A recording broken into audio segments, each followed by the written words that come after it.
Welcome to the Counter Corps, where today we're in the desert with Multi-Am Publishing's Brazen Chariots, Battle for Tobruk. This is Operation Brevity, which is the third scenario in the playbooklet. This scenario is a short scenario that I think they recommend new players to try. So hopefully I won't get too many rules wrong if anybody new out there is looking to pick this game up, which I highly recommend. But this scenario sees the Commonwealth players. They have the 22nd Guards here and the 7th Armored Brigade here in the south on the border with Egypt and Libya. You can kind of see the border right here, this dashed line, which goes all the way up to the sea. On the border for the Axis powers is the Frontier Command, which is sort of an ad hoc command of Italian companies and a German Kampfgruppe named after its commander, Nebe, I believe his name is. And then supported in depth is our two German Kampfgruppe. We have Kampfgruppe Herf in Bardia and Kampfgruppe Wachmann, which is a recon group that the Germans have. Under here is a recon battalion, and they're kind of out here on the western edge of the desert. So this scenario is the Commonwealth trying to break through the frontier in order to get all the way across the map. Sorry, I don't have it connected, but down up in there is Tobruk, which the Axis are currently besieging. If you saw my previous playthrough for the Easter battles, this is kind of at the a month later from the Easter battles, so nothing much has changed. The Axis are still enveloping the defenses there, and here the Commonwealth are trying to relieve the Australians by attacking the eastern border that the Germans have gotten all the way out to, which is the border of Egypt. In this scenario, the Commonwealth players have 2 turns, the 15th and 16th of May, to capture their primary objective here, which is Halfaya Pass. I might be saying that wrong, and a lot of Brits said that wrong, so they just called it Hellfire Pass. Right now it's guarded by a Kettenkrad company from the Frontier Command, and they're in an all-around defense. So that's their primary objective, the British, because if you control that, you kind of be able to go up this road to Solom and then further up the road to Bardia. And you also can bring troops from the south up Halfaya Pass and forward. Because the primary road, the Via Balbia, I believe this is still the Via Balbia, passes through Solom and heads west towards Tobruk. So that's their primary objective.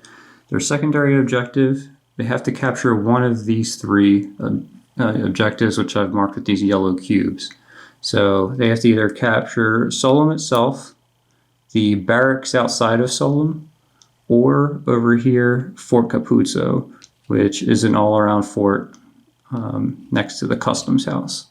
Again, that's also garrisoned by this ad hoc Italian-German Frontier Command. And again, out west, we have a German recon battalion guarding the flank.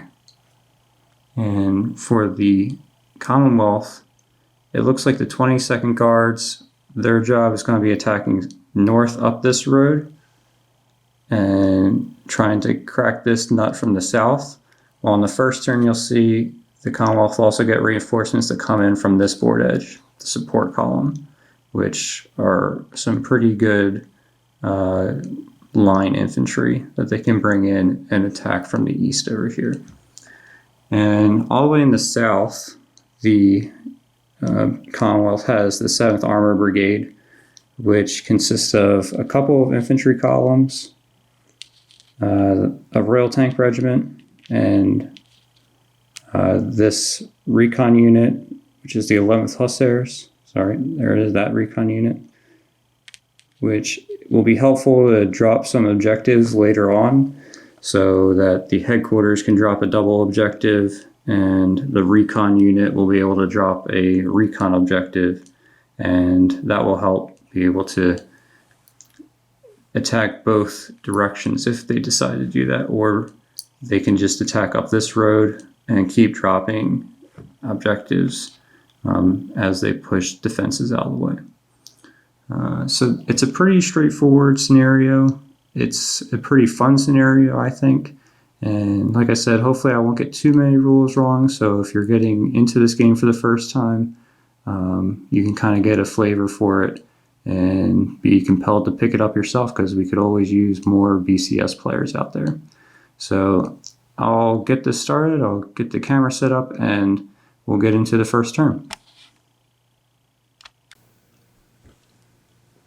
So in the pre-turn phase, before we get into turn one, there is one thing we have to do, and that's place the Commonwealth reinforcements, which is the support group. They come in on entry hexes here on the east on J. They come in with 3 rifle columns, and of course their headquarters and supply trains. And when the Commonwealth player decides to activate that formation, yeah, they'll be able to come in here and ride on down the Via Balbia towards Hellfire Pass.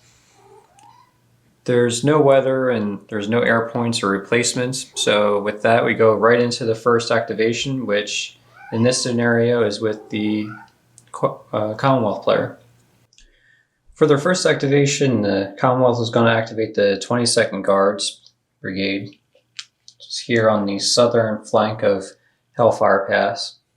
Their objective in Operation Brevity is going to be Hellfire Pass itself, which is the primary objective here, which is currently held by a German Kettenkrad company in an all-around fortification. Once they secure this, they're going to push west along this track through Hualala towards Musaid and the barracks at Solom. And they're going to be taking the southern flank of this escarpment while the support column travels down the primary road of the Via Balbia towards Solom itself. Now, to do that, we're going to send the 2nd Scots, supported by the 1st Durham Light Infantry, the 3rd Coldstream Guards out here on the map edge. They're too far to really do anything on the first turn, but on the second activation, hopefully they'll be able to get into the fight at Kalala or even further on maybe. So first, now that the 22nd is activated, their combat trains are complete. We're not creating, maintaining, or removing prepared defense. They're not mixed. So we go right onto the snafu roll. Now we look at the snafu table. They have a +1 for being fresh, no coordination marker, no mixed formations, and no game-specific snafu for the Commonwealth. Their trains are at optimal distance, so they're at +2 overall for the first snafu roll of Operation Brevity. They roll a 9, +2 is 11, which is definitely a full activation. And so now they'll be looking to place their objective marker, but this is an easy one. It's going to be a double objective on the Kettenkrad company holding the primary objective of the scenario, this all-around fortification of Hellfire Pass. So to attack that, we're moving up the 2nd Scots. They get half movement on their deployed side on these tracks. And the Durham Light Infantry is going to be following up next to them.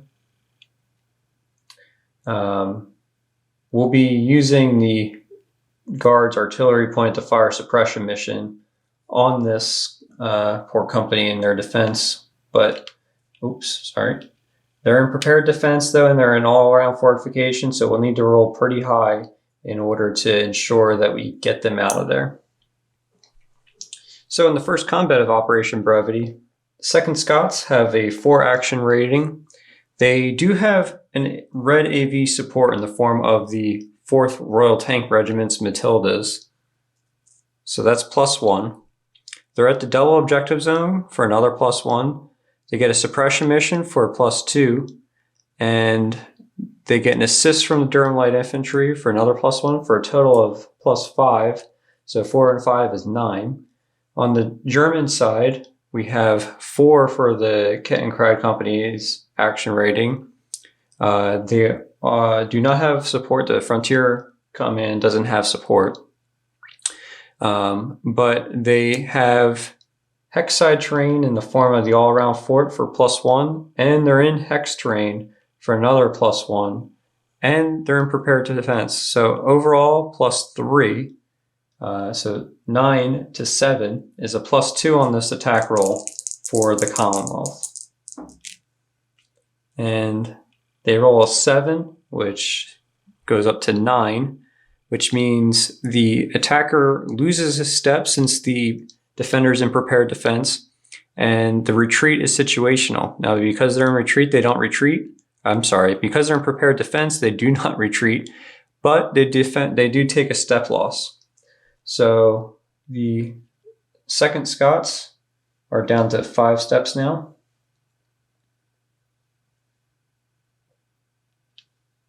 And this valiant Kettenkrad Company is down to 1 step. And they've been able to blunt the advance of the 22nd Guards. Now, we can't attack that company anymore, this activation. So all we have left to do is move the Coldstream Guards. So the 22nd Guards would have liked to have been able to push that German company out of there, but unfortunately they couldn't. So they're not going to waste the Coldstream Guards enveloping this anymore, because they do have a supply route back through Hellfire Pass. So what they're going to do is move the Coldstream Guards along this track and get in position to attack this Italian company in the next activation. So on their truck side, I believe it will probably be better to move on their truck side. There's no bonuses for moving on truck MA across desert or tracks. So as long as they're within 12, they'll be able to use their truck side. So 1, 2, 3, 4, 6, 7, 8, 9, 10. 10. I can count, I swear. 1, 2, 3, 4, 5, 6, 7, 8, 9, 10. So with 10 movement, they get here. And they'll be in a position, hopefully the next activation, to get to fight the Italian company in Kolala. Now, that's the first activation complete for the 22nd Guard. We can remove their objective marker. And now we have to roll for fatigue. They used the combat table, so we're on a 1 to 3, and they increase their fatigue. They roll a 6, which means they remain fresh, which is good, because as you can see on their... oh, I'm sorry, we should have also moved the headquarters unit up to keep everybody in command radius. And like I was saying, you can see on the command token, they need a 5 or 6 to get a second activation, but because they're fresh, that goes to a 4, 5, or 6. So 50-50 chance of getting a second activation, which they definitely want to try to secure their primary objective. And they get it. That's the beauty of being fresh in this game. So they'll get their second activation, and they'll try their best a second time to secure their objective. So in the second activation for the 22nd Guards, we're still having a complete MSR, and we're not mixed with any other formation. So we go straight on to the snafu roll. They're still fresh and they still get the optimal train, so it's a +2. And we roll a 6, and luckily we have the +2, which puts us at 8 and gets us a full activation. Now the 22nd Guards has some options. They do have 1 artillery point with their headquarters, which they could use to barrage the company that's in the objective. However, with the barrage in prepared defense, they need to roll a 4, 5, or 6.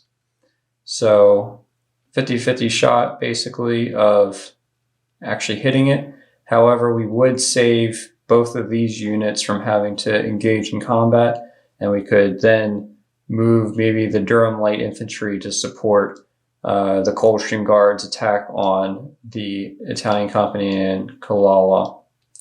I am really sorry if I'm butchering the pronunciation of these Arabic names. But anyway, so I think what we'll probably do is drop an objective marker here in Hellfire Pass, and as well as Kalala. That'll give us the most bang for our buck, so to speak. And first what we're going to do is we're going to try to barrage this unit. And with the barrage, like I said, we need a 4, 5, or 6 to destroy the Kettenkrad company and be able to move in the Scots to Hellfire Pass and secure the objective. And we get it. The barrage is effective, which means we don't have to worry about that prepared defense nonsense anymore. The Kettenkrad company is removed, and now we are free to move the 2nd Scots into primary objective, which they will be holding hopefully for the rest of the scenario. That's the artillery points completed for the headquarters, and now we can move the Durham Light Infantry, half 1, into position to support the Coldstream Guards, who are now going to attack the 6th of the 12th Italians in Kalala. Now, the Coldstream Guards have an activation rate or an action rating of 4. They still have the Matildism support for 5. There's not a double objective zone, unfortunately, but they do get the assist. So that's +2 overall for 6. And we don't have the artillery unit anymore because of the barrage. So they're topping out at 6. On the defender side, the Italians have an action rating of 4. They're in prepared defense for 5, but there's no hex side terrain, and there's no hex terrain or terrain in the hex. So it's a +1 overall for the Commonwealth on this die roll. Ooh, and that's not what the Commonwealth wanted to see. They roll 4, +1 is 5. On the combat results table, a 5 is 1 step loss for the defenders and absolutely nothing else. So the Coldstream Guards drop down to 5 steps, and the Frontier Battalion is able to hold strong in Halala, and the 22nd will have to wait until the 16th of May to try to push further in their objectives. Though they'll be calling back to the Commonwealth headquarters to let them know that they have secured Hellfire Pass, and now we'll be waiting on the other Commonwealth formations to pull their weight and secure the other objectives. So that's the 22nd Guards activation, second activation complete. We're going to move the objective markers, and now we have to roll for fatigue. We did use the combat table, so 1, 3, and they'll lose their fresh status. And unfortunately, they roll a 2, which means they go from fresh to fatigue 0. And that is their activations complete. And that's the first turn for the Commonwealth player complete. Kampfgruppe Herf or Kampfgruppe Weckmann. They have powerful armor units as well as an extra Italian infantry battalion up in Bardia. And it's tempting to rush them south and plug these gaps, or at least set up a defensive line along the frontier. But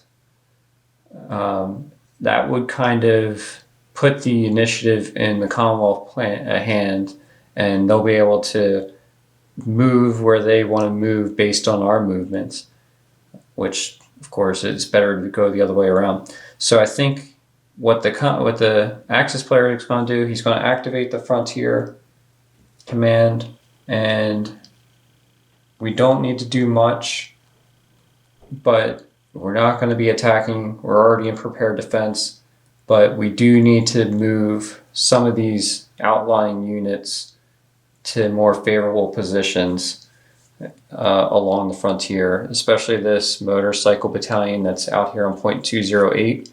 We need to get him into the fight and do something with this MG company. We could either leave him here.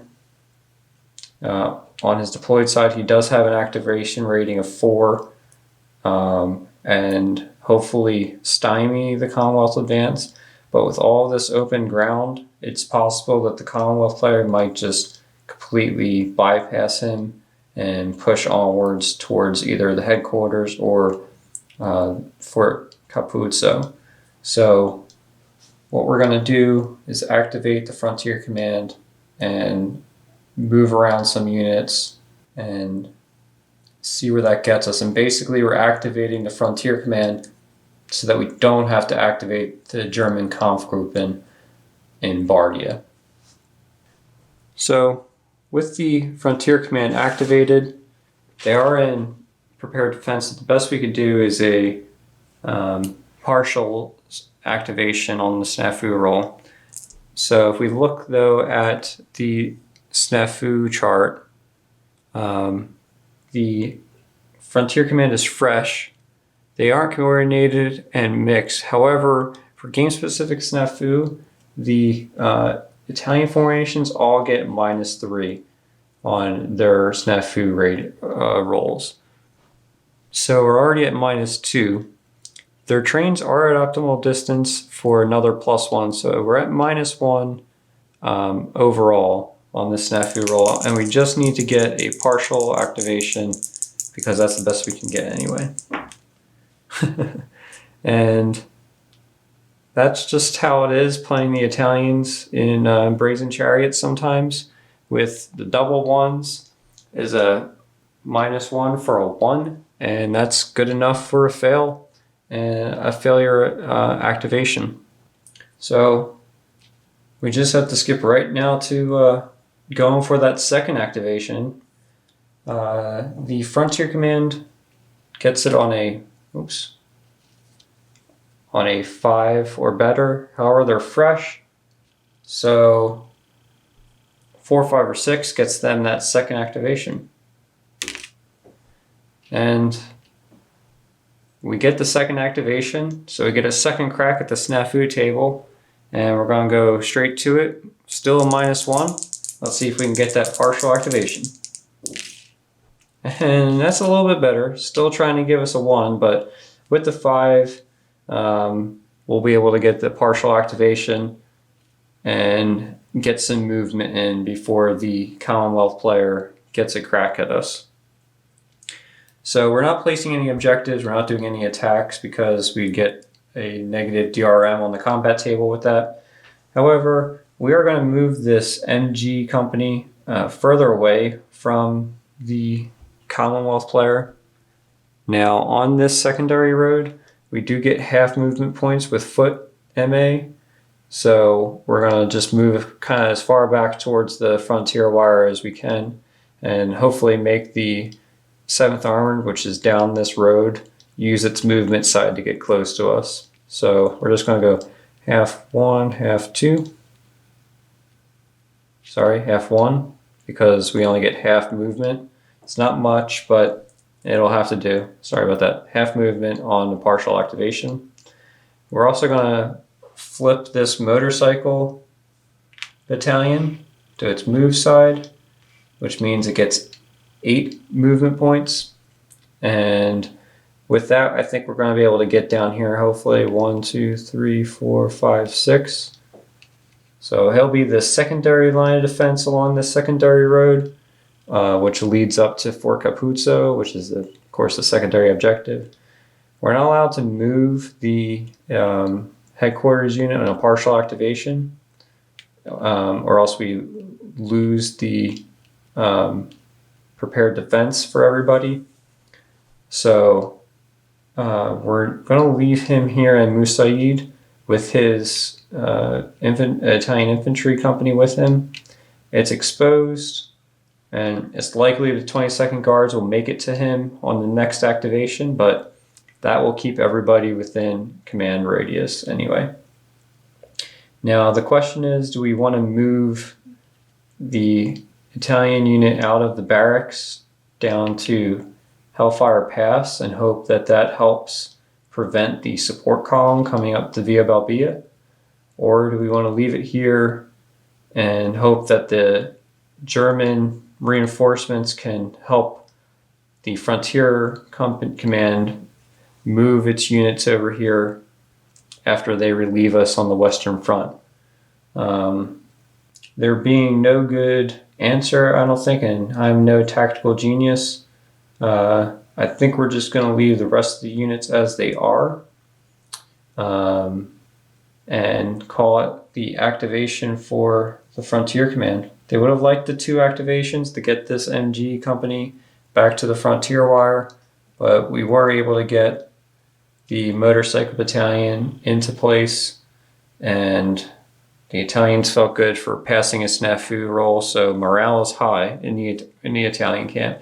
And that's the completion of the Axis player's turn, and we now go to the Commonwealth.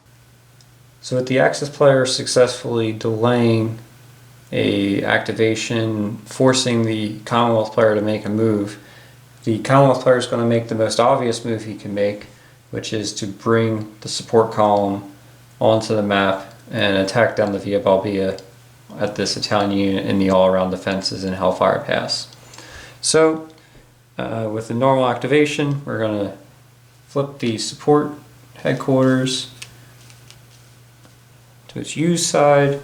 The MSR is going to be complete and optimal. So we go straight to the snafu table to see what kind of activation we get. The support column is fresh, and there are trains that are optimal, so it's a +2 on the support on the snafu roll, and the support column gets an 8, +2 is 10, which is plenty for a full activation. So now we're going to place some objective markers, but really we all know what's coming. We get the double objective on this poor Italian infantry company holding the fort. So I think what we're going to do is bring 2 columns down the Via Balbia and put them in this hex to attack them, 1 attacking and 1 supporting. And the third column is probably going to take this track and move into this fort here to free up the 2nd Scots to drive westwards, and we'll be taking control of the northern flank here, and then we can move into the objective on the next activation. So who to send? I think we'll send C column and B column, so they'll get half movement on the primary road, so half 1, half 2, half, so 2.5 in total. And B column will join them, while S column will take the track, half 1, half 2, half 3, half. There's a little track through here, I don't know if you can see it, but they'll be able to make it there. And now these 2 units will attack the Italian company in its fortifications. So here we are, Hellfire Pass Redux, so trying to attack another Italian company and secure this objective. So B column is going to lead the charge. They have an action rating of 4. The support group does not have a red AV. However, they do have 1 artillery point on their headquarters, which means they're going to use a suppression mission. So they get a double objective for +1, +2 for the suppression mission, plus another one for the assist from the C column, and that will be it. So all in all, it's an 8. On the defender side, we have a 4 action rating. They're in prepared defense, and they're in hex side training, but no inside the hex train. So they're at 6 total, which means it's a +2 for the Commonwealth on this die roll. And they roll an 8, +2 is 10. If we look at the combat table, that's not ideal. In fact, it's very much less than ideal. The attacker suffers a loss, and it's a situational retreat, but because they're in prepared defense and because they're in the all-around fort, they just take a step loss instead. So, get a couple of step markers here. So, B column, which has 2 steps, is down to 1 step. And the 7th of the 12th company here starts with 2 steps and now is down to 1 step.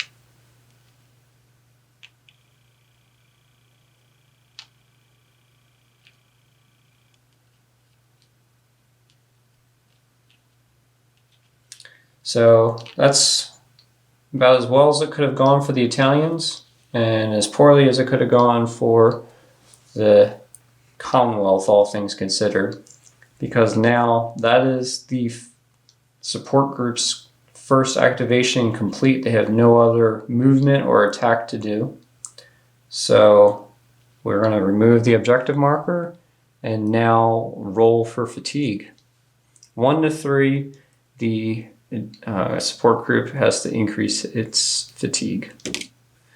And unfortunately, they roll 3, which means they go from fresh to fatigue 0, which removes their +1 bonus to getting a second activation.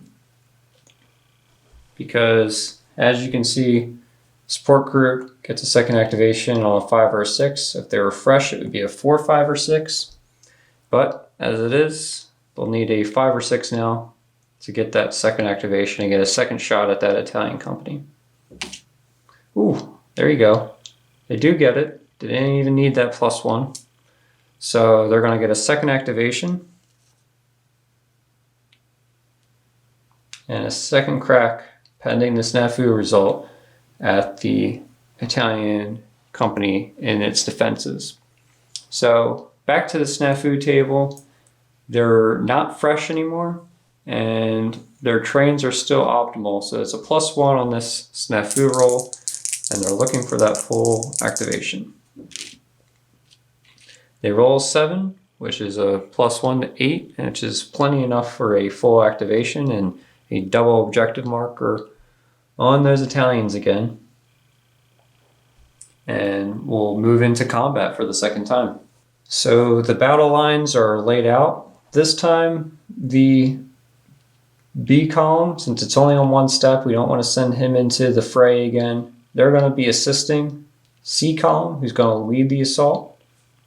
So with C column leading the charge, they have the same modifiers as B column did, so they're at 8 overall. And the Italians are still at 6, so it's still a +2 for this die roll. And that might be worse. They get a 6 +2 is 8. It is worse. It's an automatic step loss for the attackers. So C column is also to 1 step. And the Italians, however, though, they have to suffer another step loss because of the being in prepared defense. Being only 2-step unit, though, they are now eliminated, which means not so bad for the Commonwealth. And C column moves into the fort and secures the objective. So while it was a low roll and it wasn't the best roll, it was enough to remove that last step on the 2-step unit and C column could move into position and secure the objective. And while it took 2 activations for support to do that, they were still able to secure Hellfire Pass, and now the Commonwealth have Hellfire Pass and are looking to push onto Solom probably on the 16th in order to win this scenario. So the support group's second activation is complete. They're going to have to roll for fatigue 1 to 3, and their fatigue increases. They roll 4, which means no fatigue increase. And that is the support group's activation complete. Play now turns to the Axis player. So the Axis player's problem is if he brings reinforcements south on the Via Balbia from Bardia and moves them into Solom, these commands will be mixed and coordinated, which will hurt everybody's activations and snafu rolls. So what we're going to do is we're going to move Kampfgruppe Vekman, who is the recon Kampfgruppe, and move him kind of on the flank to this area to threaten the flank of the 7th Armored, who's going to be pushing up this secondary road towards Fort Capuzzo. And hopefully by being on the flank, we'll protect Fort Capuzzo indirectly without crossing blobs, which would cause coordination markers. So we're going to activate Vekman. If I can find, here's his headquarters unit. And I'm sorry, I've been calling him Vekman. He's Vekmar. And so we activated him, and he's not mixed and he's not coordinated at the moment. And so we go straight to the snafu roll. Vekmar is fresh, but the game specific snafu cancels that out. His trains are optimal, so he's at +1 though overall for this first snafu roll. And he rolls a 7, +1 is 8, so that's plenty enough for a full activation. Now we have to do some serious counting. His 1 unit here is in Bardia, but we'll have to go kind of out west first and then south so that we don't mix through Herf's formation. And this unit here in Sidi Aziz has a screen marker, and it has 16 movement, so it can probably get down to the frontier wire, but probably won't go further than that. So I'm going to do some counting off camera so that I save myself some embarrassment, and then I'll join back up with you to show you where they've moved to. Okay, so had to do some count, a lot of counting, a lot of repositioning, but eventually Vekmar ended up just outside of Fort Capuzzo, his headquarters unit. The 33rd Recon Battalion came from Bardia, had to hook around some units to make sure they didn't get coordinated, and ended up south of Fort Capuzzo and trying to get on the flank, because if we ended up on this road, we'd be coordinated with the blob of the Frontier Command. So, and the 3rd Recon Battalion took up a screening position just outside the wire on the frontier. He is within 8 of Vekmar's headquarters, and Vekmar is within 15 of his combat trains. So everything's kosher on that front, and that's going to be Vekmar's first activation. And with a second activation roll of 3, I think he's going to go for it just to get south of the wire and delay the 7th Armored's advance using his screens sort of on the west of this MG company, so that they can't try to flank them and just skip them altogether and force the Commonwealth to actually attack and spend resources there, and while also threatening the flank of the armored advance. So we didn't place any objectives or anything, so we don't have to roll for the fatigue table. However, with the second activation, we need a 3 or better. We are fresh, so we need a 2 or better to get a second activation. And we get it. So Vekmar is activated again. And he is to the snafu table, -1 for the game specific, and the fresh fatigue cancel out. So he is at +1 for the optimal train distance. And let's see what he gets. He gets a 6, +1 is 7, which is just enough for the full activation. And with that, he's going to be moving some units down on the flank of the MG MG company. And I'm going to pause again while I do that, and I'll join back up to you to show you where they are. So Vekmar, with his second activation, just moved his 2 units further south and west, protecting the flank of the MG company and sort of forcing the 7th Armored, once it comes up from the south, to deal with these units and kind of try to keep it away from Fort Capuzzo, at least to delay it for another day. Vekmar also had to move his combat trains to Sidia Aziz to keep within optimal distance, so they're on the ghost side, which will hurt his snafu roll in his next activation tomorrow. And that's the Axis player's turn complete. We're now going to go to the 7th Armored. As you can see, 7th Armored is down here in the south of the theater, outside of Bir el Kirigat. Again, I'm sorry if I'm mispronouncing these Arabic place names, but they're lined up ready to go on the road, ready to push up north. Their objective is Fort Capuzzo. However, because they're activating late in the turn, obviously the Germans now have sort of more units on that line of advance. They do have a lot of units, though, to pack a punch. They have the 2nd Royal Tank Regiment and a couple of infantry columns, as well as the 6th Australian Cavalry Battalion, to Armored Recon Battalion. And we also have another infantry column here, so 3 infantry columns. And out here on the flank, they have the 11th Hussars Armored Car Battalion, providing a screen. So basically all they're going to do is trundle up the secondary road, get in the face of the MG company, and try to push them out. And hopefully they get a second activation with which to push on to Fort Capuzzo. But first they have to pass the snafu roll. The 7th Armored is fresh, so they get the +1. There's no other modifiers except for the optimal trains, so that's +2. So +2 overall for the snafu. And they roll a 9, plus the 2 is 11, which is plenty for a full activation. I'm just going to flip them over to used. Now, I'm going to go ahead and cut it while I move the units, and I'll bring you back when everybody's in place and ready for combat.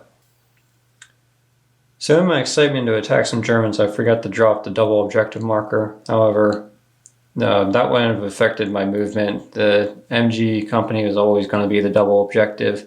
Any other one, if we attacked Vekmar's battalions out here on the flank, that would have just distracted us. And really, our job is to create a wall protecting the 22nd Guards and the support group attack on Solom, as well as pushing north as far as we can to Fort Capuzzo. So really, we want to clear everything out in this area, and right now that MG company is the linchpin of this defense. Once we bully him out of the way, Vekmar will have to conform to our movements to the north. So really focusing on that MG company is paramount for 7th Armored at this point in the campaign, at least. You can see we have the Beam Infantry Column and Nair supporting this attack. They both have an action rating of 4 on their move side, so they don't lose an action point for being on the move side. I think that reflects the combat prowess of the 7th Armored, the Desert Rats, and their ability to move at will in the desert. The 2nd Royal Tank Regiment has gone ahead as far as the command radius will allow, and they're going to be trying to threaten the rear as well as the Frontier Command, though the relatively small command radius of 7th Armored really doesn't let him get too far on his leash.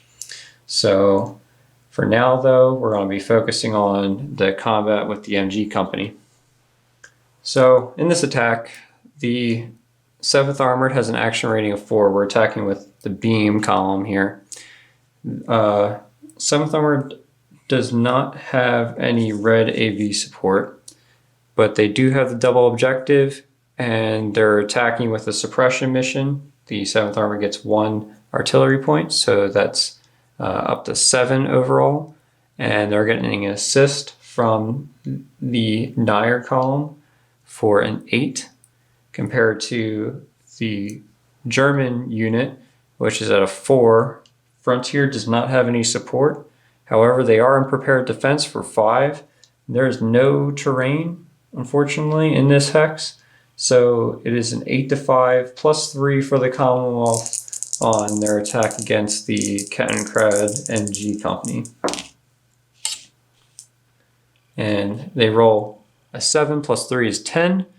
The attacker will lose a step, and so will the defender because he's in prepared defense, so he doesn't retreat. So the beam infantry column, which has 2 steps, is down to 1. Meanwhile, the Kettenkrad MG Battalion, or MG Company, is down from 2 steps to 1 as well.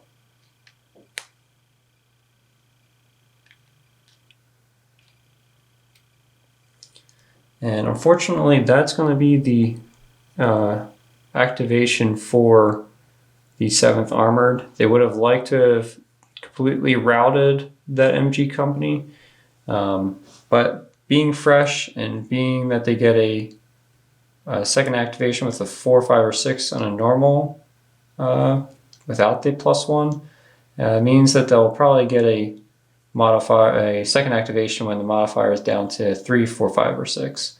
So hopefully with their second activation, they can continue this sort of envelopment and find a way to destroy that MG Company. So they did use the fatigue for the combat table, so fatigue on 1 to 3 would really stymie their plans for a second activation. They roll a 4, which means no fatigue increase. And now we're going to have to roll a 3 to 6 to get a second activation. And let's see what we get. Unfortunately, they only roll a 2, which means the 15th of May is done for 7th Armored. Now, the Commonwealth General is probably phoning up his formation generals and asking them why they haven't captured any of the secondary objectives yet, but that's going to be for tomorrow, the 16th, for the Commonwealth, because they are out of formations activate here on the 15th of May, and play now returns to the Germans, who are going to be activating Kampfgruppe Herf, being the only formation they have remaining. Herf is the last formation the Germans have to activate on the 15th of May. And he has a Panzer Battalion under Holman, as well as the 1st of the 61st Battalion of Italian Infantry. And they're very powerful units, relatively speaking. However, figuring out where they can fit in this puzzle is the challenge, because if Herf deploys where he's needed, which is sort of in this area, or maybe in Solom itself, then he's going to be coordinated and mixed with Frontier Command. And that will really hamper the snafu rolls for both units in the next activation. So what he could do is move north of Fort Capuzzo and stop here and prepare for a counterattack on the 16th of May. And again, activate last and preserve his 3 activation a second activation roll.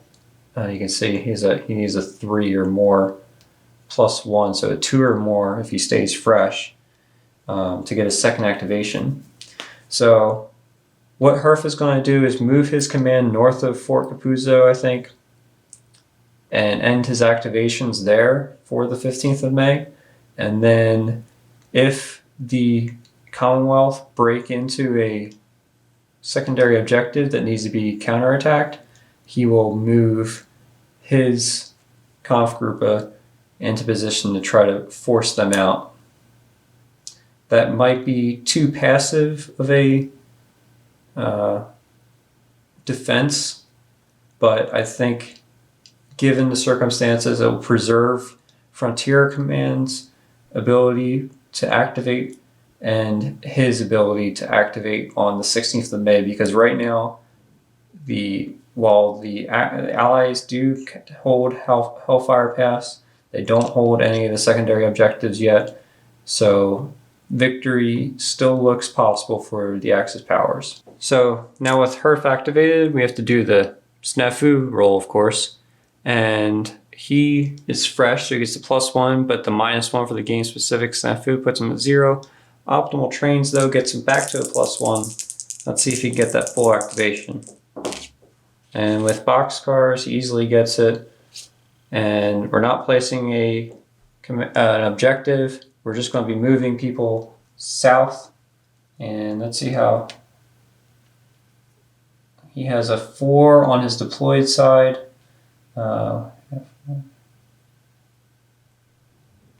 But that won't get him far enough south, so he'll be moving on his move side.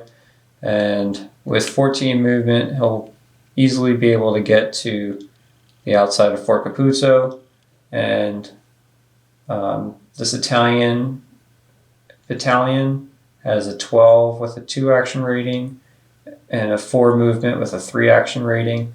So it's just going to remain on its move side and get to Fort Capuzzo as well, and probably remain on the northwest corner of Fort Capuzzo, at least for now.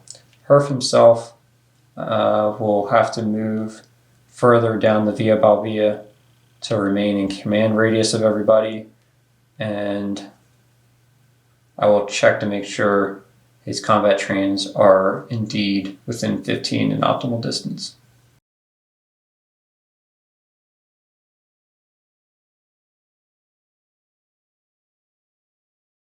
Okay, Herf was able to park it here because in Brazen Chariots, once the supplies get to the supply point, they can go across country. They don't have to remain on the roads or the tracks. They have to just go anywhere a truck can go. So the train was able to trace a path across this open desert, and Herf was able to get all the way down to his unit here. So that's Herf's activation complete, and that's the 15th of May complete for both sides, and we're going to be going into the 16th of May, which is the second day of Operation Brevity.